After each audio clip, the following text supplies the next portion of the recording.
Hi guys, this is Hard Reset Info channel, and today I will show you how to fix the problem when your Google Play Store stuck on padding in your TCL 14 NxtPaper. Our first step to do it is from Google Play Store we must go back to the main menu where we navigate to the settings. In it we go to the last option, System, and there Date and Time.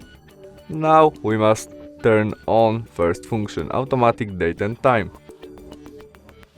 After that we go back to the Google Play Store and we try install Spotify.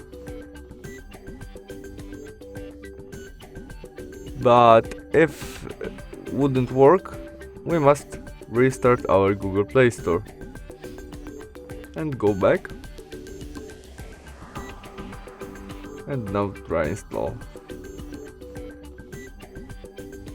and now it is work. Thanks for watching, bye.